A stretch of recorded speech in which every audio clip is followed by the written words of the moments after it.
Bien-aimés dans le Seigneur, que Dieu vous bénisse. Nous sommes dans la continuité de notre émission spéciale Debout chrétien, parce que les chrétiens doivent vraiment être debout. Vraiment, je m'adresse beaucoup à ceux qui s'appellent chrétiens, à ceux qui sont chrétiens. Vous voyez, la fois passée, je parlais sur l'huile. Je parlais sur l'huile d'onction. J'avais promis d'aborder encore un deuxième thème, un deuxième sujet. Aujourd'hui, je vais vous parler sur les sycomores.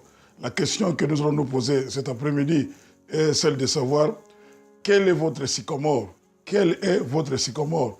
Les sycomores, c'est un arbre qu'on trouve, partout en Israël. C'est un arbre qui peut faire 10 à 15 mètres, ça dépend. Vous connaissez tous les arbres, on peut les trouver à 5, 10, 15 mètres. Alors, le sycomore, c'est un arbre qui est biblique, qui est tenté dans l'histoire de la réhabilitation, l'histoire du salut de quelqu'un. Quel était le rôle du sycomore? Vous allez comprendre ces choses dans l'enseignement que je vais donner, intitulé « Quel est ton sycomore ?» Quel est ton sycomore? Je me suis beaucoup remémoré de l'histoire de ces publicains Zaché. Il n'était pas seulement publicain, la Bible dit qu'il était chef de publicains. Donc un homme très important, un homme très riche. Vous comprenez que l'évangile de Christ ne s'adresse pas seulement aux pauvres. Vous voyez que dans la Bible, on nous parle d'un publicain. Un chef de publicains, un homme. Les publicains étaient des personnes mal aimées dans la société juive à l'époque en Israël, puisque c'était des collecteurs d'impôts. Alors Matthieu était aussi collecteur d'impôts. Vous voyez, Jésus est parti pour faire de Matthieu son serviteur. Alors qu'est-ce que Jésus a fait encore? Jésus est parti maintenant trouver les chefs de Matthieu. Alléluia. Les chefs de Matthieu s'appelaient Zaché. Alors Jésus a fait de Matthieu, qui était collecteur d'impôts, son serviteur. Excusez-moi pour la foi. La voix n'est pas en forme, mais je dois faire passer le message. Vous écoutez seulement ce que je suis en train de dire. Alors, Matthieu était collecteur d'impôts. Jésus a fait de Matthieu un disciple qui est devenu après son apôtre. Alors Jésus devait maintenant sauver Zaché. Zaché était un homme très riche. Nous sommes dans le livre de Luc, chapitre 19, versets 1, 2, 3. Jésus étant entré dans Jéricho, traversa la ville, et voici un homme riche. Ouais, l'homme était riche. L'homme riche appelé Zaché, chef de publicains, cherchait à voir qui était Jésus, mais il ne pouvait pas y parvenir à cause de la foule, car il était de petite taille. Il y a des gens qui ont besoin, il y a des gens qui veulent voir Jésus. Ils ne peuvent pas rencontrer le Seigneur à cause de leur chair. Ils ne peuvent pas rencontrer le Seigneur à cause de leur péché. Ils ne peuvent pas rencontrer le Seigneur à cause de leur passé. Les gens se disent qu'ils sont prêts, qu'ils ne sont pas dignes de rencontrer le Seigneur. Les gens se reprochent en disant non, nous sommes déjà de ce monde, nous sommes déjà condamnés pour l'enfer. Pourquoi aller vers Jésus? Jésus ne reçoit que les bonnes personnes. Non, Jésus ne reçoit pas les bonnes personnes. Jésus reçoit tout le monde. Je vois comment le Saint-Esprit est en mouvement. Je vois comment le Saint-Esprit est en train de préparer le salut de Zaché. Le Saint-Esprit a préparé le cœur de Zaché. Son cœur était disposé à aller chercher Jésus. Zaché avait entendu parler de Jésus. Il se disait, les jours où Jésus va arriver ici à Jéricho, je ne louperai pas l'opportunité. Bien-aimé, ne ratez pas l'opportunité de devenir enfant de Dieu. Vu sa position dans la vie, vu sa position dans la société, les collecteurs d'impôts qui étaient Zaché étaient remplis d'orgueil. Il était plein d'argent. Il avait tout ce qu'il fallait pour sa vie. S'il pouvait épouser 1000 femmes, il allait le faire.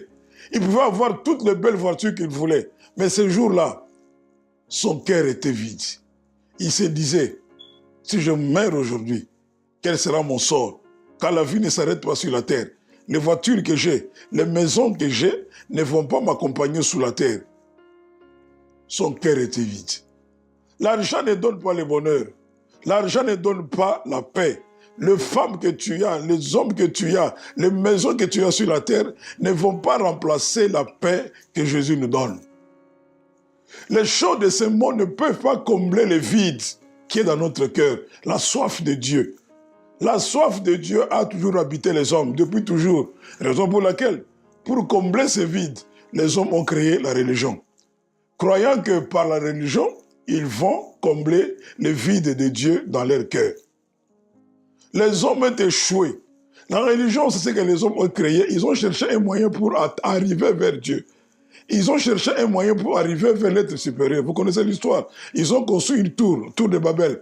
Les hommes voulaient aller vers Dieu. Non, l'homme ne connaît pas le chemin d'aller vers Dieu. Raison pour laquelle Dieu est venu vers l'homme. Dieu est venu vers l'homme par les moyens de l'évangile. Dieu a laissé à l'homme l'évangile. L'évangile, c'est le seul chemin que Dieu nous a donné. Vous voyez, l'homme ne connaît pas. L'homme ne peut pas établir un chemin. L'homme ne peut pas faire un chemin pour aller vers Dieu. C'est Dieu qui est venu pour l'homme, vers l'homme. C'est Dieu qui s'est fait petit, qui s'est fait très petit pour venir vers l'homme. Alors l'homme doit venir un cœur disposé pour aller vers le Seigneur. C'est ce qui est arrivé à Zachée. Dieu ne vient pas seulement pour les riches. Dieu n'est pas le Dieu des riches.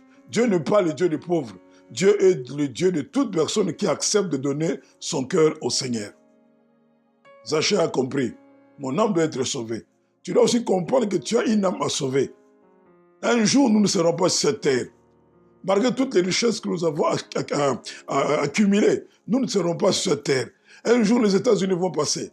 Tout ce qui est sur terre va passer. Tout ce qui est sur terre est éphémère. Mais souvent, nous oublions ces choses.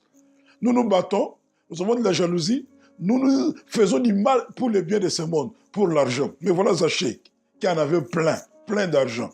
Il s'est dit ce jour-là, je dois aller faire ce qui est important. Ce qui est important, ce n'est pas ce que nous avons. Ce qui est important, c'est la main tendue de Dieu vers les pécheurs que nous sommes. L'évangile, c'est la main tendue de Dieu vers les pécheurs. L'évangile, c'est la main tendue de Dieu vers l'humain. L'évangile, c'est l'amour de Dieu pour les hommes que nous sommes. Ne ratons pas cette opportunité d'être enfant de Dieu et d'être fils de Dieu. Voilà comment le Saint-Esprit a travaillé les cœurs de Zachée. Il a entendu que Jésus va passer par Jéricho. Il s'est dit, je vais le voir. Je vais le toucher. Je vais le sentir. Mais à cause de la foule. Premier handicap. Un autre handicap, c'était sa taille. Il était doublement handicapé. Handicapé pour ne pas voir le Seigneur. Quelque chose peut t'handicaper à ne pas s'approcher vers le Seigneur. Non. Les gens peuvent te décourager pour ne pas voir le Seigneur. Non. En ce dernier temps, les pasteurs sont devenus ce qu'ils sont. Les pasteurs ne voient que l'argent. On ne prêche plus la vérité. Donc ça, c'est le prétexte des échappatoires.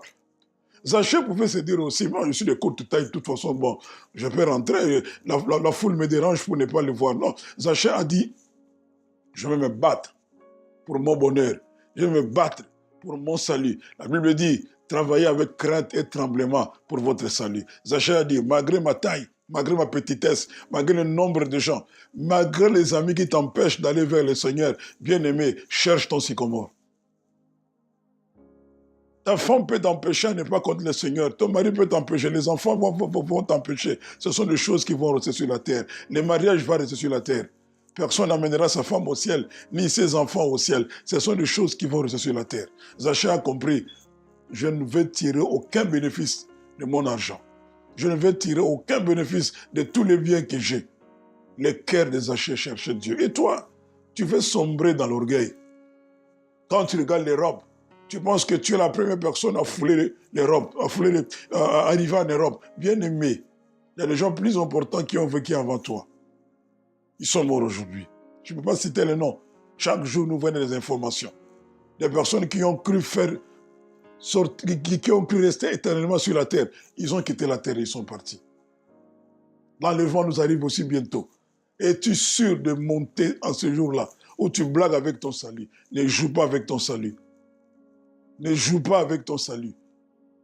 Tu dois prendre une décision, comme cet homme de courte taille qui a pris une décision. Il a laissé tout derrière. Il a suivi, il a écouté la voix de l'Esprit. Écoute la voix de l'Esprit qui te parle. Monte aussi les sycomores. Monte aussi les sycomores. Il y avait beaucoup d'arbres en ce lieu-là. Zachée a suivi les bons arbres. Zachée a suivi les bels arbres qu'il fallait. C'était le bon sycomore où il est monté. Et il est monté sur les sycomores comme un enfant. Et tout le monde le regardait. Mais regardez Zachée, il est devenu fou, oui. Il est devenu fou pour Jésus. Certainement, il était un homme connu dans la ville. Les gens se moquaient de Zachée. Oh, mais Zachée, il est monté sur un évêque. Oh, les gens se moquaient de Zachée. Les gens peuvent dire n'importe quoi. Le jour où tu commenceras à suivre le Seigneur sérieusement, les gens vont te décourager. Les gens vont se moquer de toi. Parfois, ton mari va te décourager. Tes enfants vont te décourager. Papa, c'est quelle vie-là? Tu vas aller dans cette église-là, des aventuriers. Non, bien aimé, monter sur un arbre, c'est de la pire aventure. Mais pour Jésus, pour sauver son âme, Zachée l'a fait. Le Seigneur est en train de chercher un Zachée cet après-midi. Le Seigneur est en train de chercher quelqu'un cet après-midi. Partout où tu es, tu m'écoutes. Dis au revoir orgueil. Au revoir orgueil. Au revoir colère. Au revoir impudicité. Au revoir le mauvais cœur. Au revoir tout ce qui peut te gêner à rencontrer le Seigneur. Zachée a dit, ce n'est pas la foule qui va m'empêcher de rencontrer le Seigneur. Ce n'est pas ma taille qui va m'empêcher. Même si les gens vont se moquer de moi, je dois rencontrer Jésus. Monte sur ton sycomore. Le problème est de trouver aussi un bon sycomore. Vous risquez de monter sur un arbre qui va se casser dès que tu montes, tu es dedans. Zachée a trouvé un bon sycomore. Il est monté avec les railleries des hommes. Zachée était là en train d'attendre.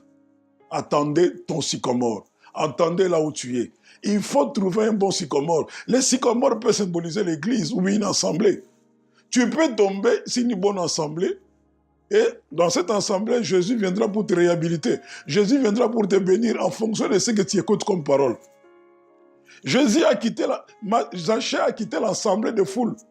Les foules étaient là. Zachée a dit, je ne resterai pas parmi la foule. C'est de la distraction.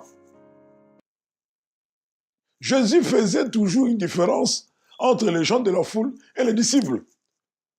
Regardez, il y avait beaucoup de gens en ce lieu. Mais personne n'avait la révélation de se faire remarquer. Zachée montait seul sur l'arbre. Cette histoire me rappelle celle de la femme qui avait la bosse au dos.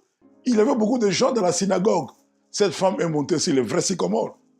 Il est assis dans son sycomore, là où il était, en train de regarder le Seigneur. Le Seigneur avait regardé la femme. Le Seigneur a trouvé que cette femme avait envie d'être sauvée, avait envie de recevoir la délivrance. Oui. Le sycomore va t'aider à rencontrer le Seigneur. Quand le Seigneur n'aura des yeux que fut le vrai sycomore. Vous comprenez? Un jour, Paul, Barnabas et les autres étaient en train de servir Dieu dans l'église d'Antioche. L'église d'Antioche, c'est un sycomore. Mais l'Esprit a vu seulement Paul, Barnabas, pour l'œuvre à laquelle Dieu les a préparés. Alléluia. Que personne ne te décourage d'aller dans une église. Que personne ne te dise que puisque quelques pasteurs ont échoué, que tous les pasteurs sont mauvais. Puisque quelques assemblées sont moins sérieuses, que toutes les assemblées chrétiennes sont moins sérieuses. C'est faux. C'est faux, bien-aimé. C'est faux.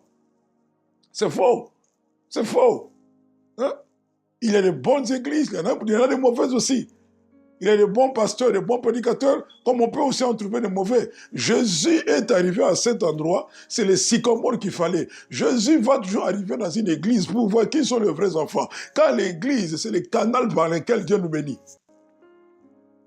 Je répète, l'église, c'est le canal par lequel Dieu nous bénit. L'église, c'est le canal par lequel Dieu nous voit. Quand les églises ont été instaurées, c'est Dieu qui a voulu que les églises puissent exister. Ce n'est pas un homme qui a créé l'église. Les assemblées, même si on prie dans la maison, on prie où tout qu'on sort, c'est dans la volonté de Dieu. Dieu nous bénit à travers l'église.